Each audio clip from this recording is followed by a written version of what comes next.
and how accurate should we be when we articulate. And so what can happen is a lot of coaches will get fixated on one particular thing of there's a should be. It should be this way. Mm. Mm. And your question is, well, is articulation important? Well, it is, but depending on the song, depends on how important. So if you're doing musical theatre where the storyline's all in the song, I've got no strings to hold me down. Like, obviously, the audience needs to be able to hear it. But if I call up a song like this,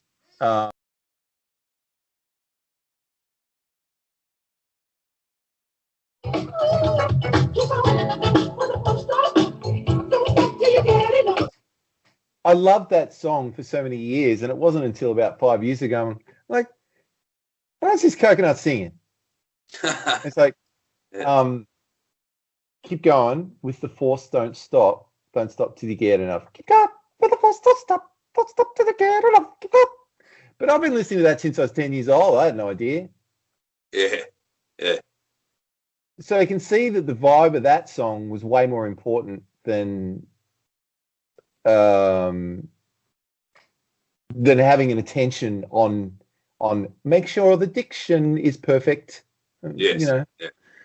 Here's another one. I think let's check this one. Maybe it's this.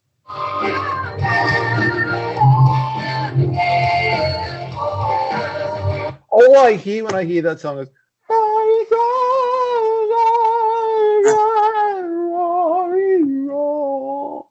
like, I don't know what they're singing. Yeah. No, good point. Yeah. It's all about the vibe. Now, I know that in coaching circles there would be a differing conversation with that. I get that. But my point of actually sharing that with you is that it's all about being appropriate for the song. Now, here's where people get into trouble. Today is going to be the day that they're going to throw it back to you. Yeah. All right, now you got great diction, but you got a song that sucks when you sing it because the intention of the performance was no longer about having a great performance. It sounds great. Now it's all about making the highest priority great diction. Yeah. And if you swing the pendulum right out the other side, this can happen too. I had a guy that recorded with me once. He was singing Maria. Coincidentally, it's one of the songs that I use when I'm training. And when he was recording, he was so fixated on having great diction that it was like the most beautiful sound that I ever heard. I just met a girl named Maria. And it was like, man, dial it back a little bit because it's not natural. Yeah. And in fact, and I played him the original artist, like the original recording. And the guy goes, I just met a girl named Maria. And because he was telling the story of the song, he wasn't letting diction get in the way of it, you know? Yeah. All right, so getting to your original question of, is diction paramount when you're on stage singing to people? Not for contemporary music. Yeah. I don't think so. Not for contemporary music. Not if it gets in the way of the vibe of the song. If the priority of diction is making the song suck, then it hasn't done its job because you're no longer generating something people are going to love. It's just going to be accurate. Yeah. So getting back to this.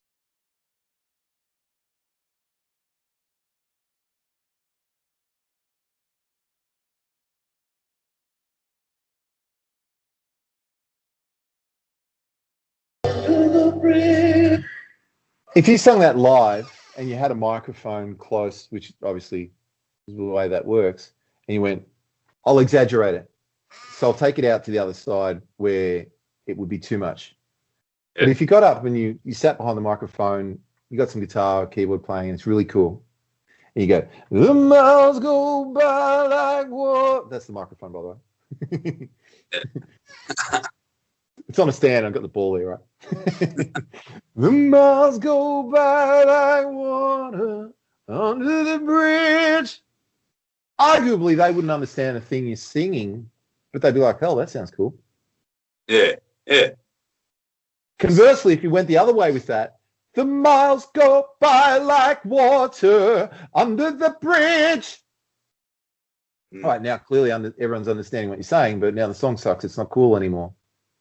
Yeah. It's a bit more on the melody side and bit just for the ear, isn't it? Yeah, and what we're really speaking about is the bias between vowels and consonants. Yeah. So just to recap on that, vowels is the E, A, E, O, all those sounds, which is coming from the throat, it's vocalized, and then the consonants, they interrupt the sound that we've created from here. So when we're saying up, and then we put a in front of it and close our mouth, we're making the R have meaning of mum by interrupting the sound that's coming through. Yeah. So it's a bias adjustment of how much consonant versus vowel do I want. So the consonant gives excitement because it's got meter to it. That stuff. Yeah. But the vowel is where the pitch and your volume and your tone happens. Yeah.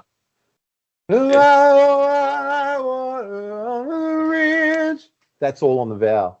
Oh yeah, cool. Yeah. Yeah. Yeah, that's good. Yeah. Just try it one more time. Yeah.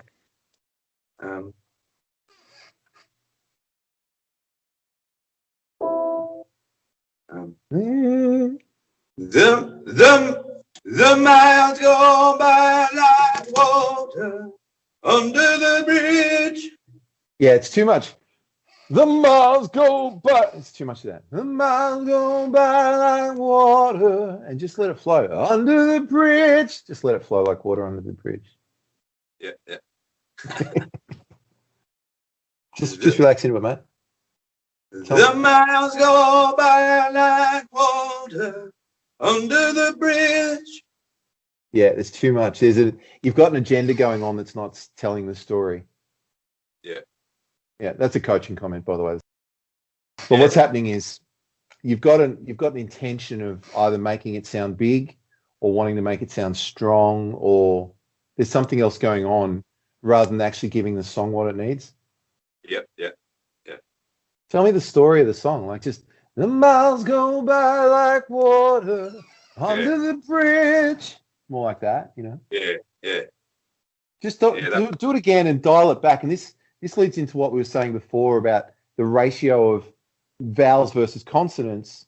And I said something to you before we started this recording that I just wanted to touch on. It just completely slipped my mind. It'll come back to me in a sec. Just try it again. The miles go by like water under the bridge. Bridge. Don't worry, everyone does that. Now dial it back even more. Just. Oh yeah. This was what I was saying before we started the recording. The difference between like wanting to sing with a sense of strength in our voice, yet using our mouth as if we were mumbling our voice like it was really quiet. That's the disconnect between those two. The miles go by like water under the bridge. See, I'm completely loose through there. Yeah. There's no pushing on the consonant to try and make my voice work. Yeah. Try it again. Just loosen the mouth off.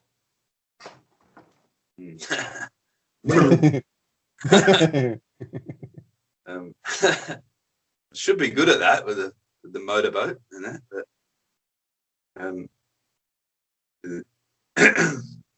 the miles go by like water under the bridge. It's better, but I can see you pulling on your tongue and pulling on your jaw to make that under the bridge. It's kind of doing that a little bit. Under the bridge. Do it one more time and do that while you're singing it. The miles go by like water. Just relax into it. The miles go by like water under the bridge. Sorry, Mike, I wasn't clear. What I meant is rock your cheeks.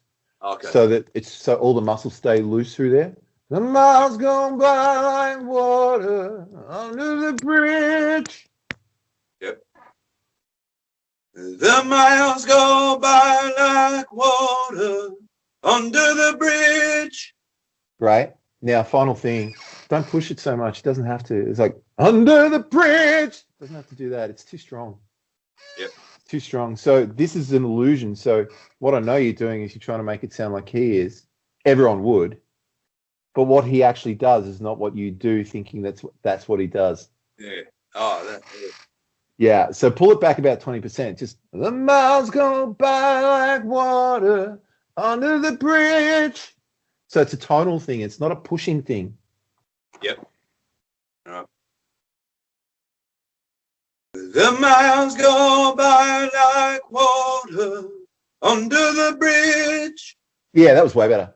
Yeah, that was way better. And it's to me, it sounded like, yeah, you're starting to tell me the story. Like there's a level of professionalism coming through in that. Also, when you sing like that, you can do it for longer. Mm. Because what that means is you're giving the song what it needs, not what you think your voice needs. Aggressive, which means because you're not working on red line all the time, you can pull the whole thing back, sing as you need to. The song sounds great. Sounds better than it does if you're just blasting it all the time. And then you can go and do a whole gig without getting sore instead of blasting it after a few songs because you just push too much into it. Oh, awesome. Yeah. Yeah, makes sense. Yeah, no, that's a good lesson there. Yeah, cool, man.